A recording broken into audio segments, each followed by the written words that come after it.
want to just make a few points on some of the issues that have been in the air over the past 2 weeks. On March 22nd, Sunday, March 22nd, the People's National Movement Tobago Council had the first part of its series called Feeling, in January, called Feeling the Pain. And I said March because part 2 is in March, of course. So I gave you the information before. So part 1 was in January, on January 22nd, and part 2 is going to be in March. And this Feeling the Pain series, you know, in a nutshell, I know some people are very curious about, some are a little bit angry, some are curious, and some are guilty. But to tell you about this series and why we came up with this outreach program is because we recognize that the glitz and the glamour and all the hype that went into the elections of 2010, where the People Partnership, you know, was victorious, all that has now been erased by the fact that people are now being what you could call tormented, or people are experiencing emotional suffering because of that decision and because of the way in which the People's Partnership is now conducting their business.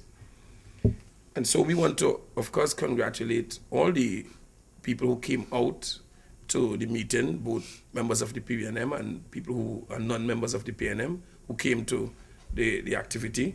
We also want to commend the 3 young ladies who shared their experiences, and we want to say that they are brave people, because, I mean, it's not easy to feel that kind of suffering and then come, you know, in front of a crowd and really see what is happening. But I guess these people, after they have felt that kind of pain, they wanted to ensure that others do not go through. And I want to congratulate them, and I want to thank them for sharing that experience.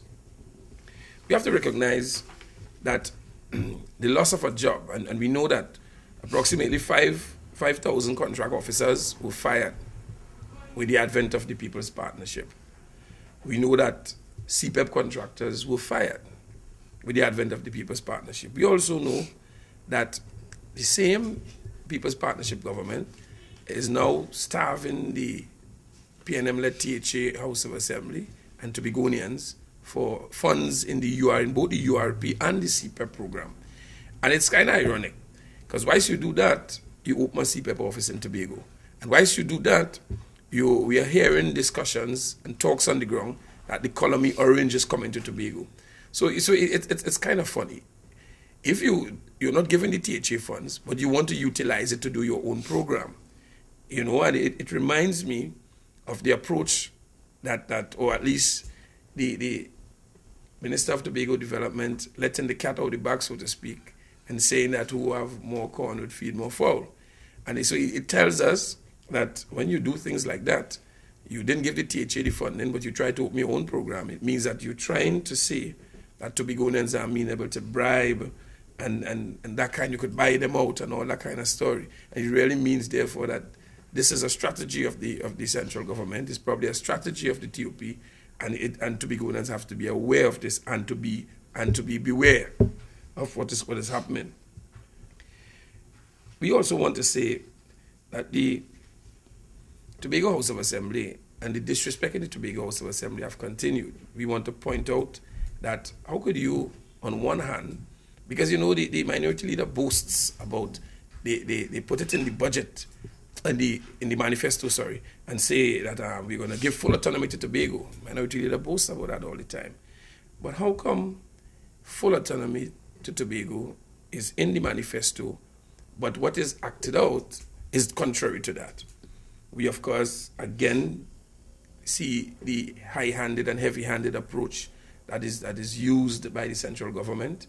We know that the Division of Finance was booted out of the Magdalena after securing and booking the area to have a Christmas party.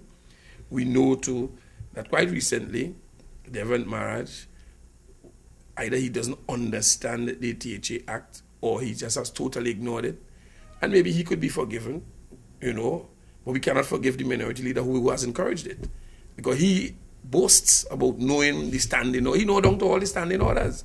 So how come he doesn't know that the decision and discussions on executive decisions are within the purview of the secretary of the various division, or the chief secretary and the secretary. So he went to a meeting, and I don't know who he represented in that meeting really, but it certainly couldn't be the executive council, and it contravenes the THA Act, but yet he did it anyhow. So you can't go in the house to debate Tobago's people business and to support the same motion that you moved about internal self-government, but you could go to a meeting to sit down and discuss issues that is not within your right to discuss as it is the purview of the secretary, and you do not find that is illegal. So something has to be wrong. But as we see all these kind of emasculation of the THA and the attempt to denigrate Tobagonians and the attempt to keep Tobagonians under feet, it suggests to us that this People's Partnership government is really all about controlling and taking away the little autonomy that Tobagonians have, and therefore we cannot trust them. We want to say that Tobagonians must look at the THA in action and look at all the things that have been happening in and around them.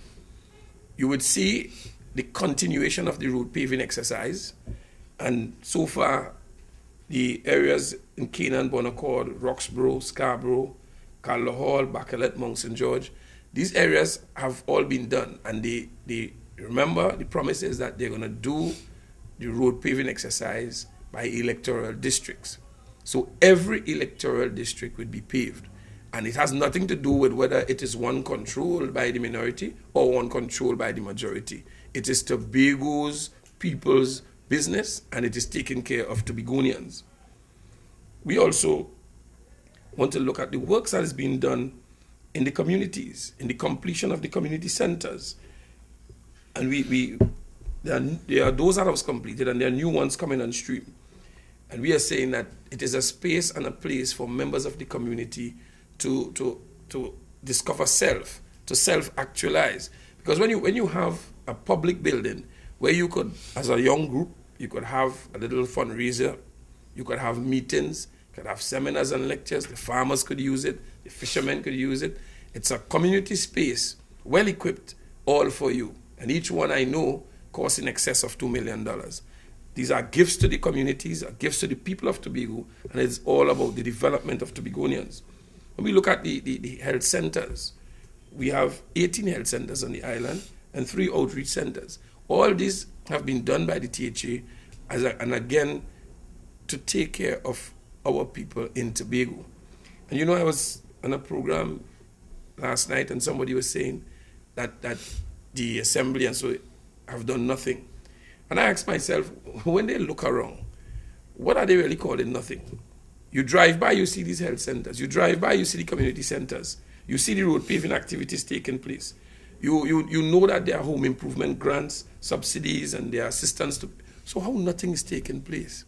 And sometimes you wonder if these people are blind to the development, or if these people have been deceived so much by the partnership that they really cannot see a developing Tobago, and they really cannot see what is happening in Tobago. We urge all Tobagonians to see below the surface, to look underneath, and to look at what is happening in Trinidad.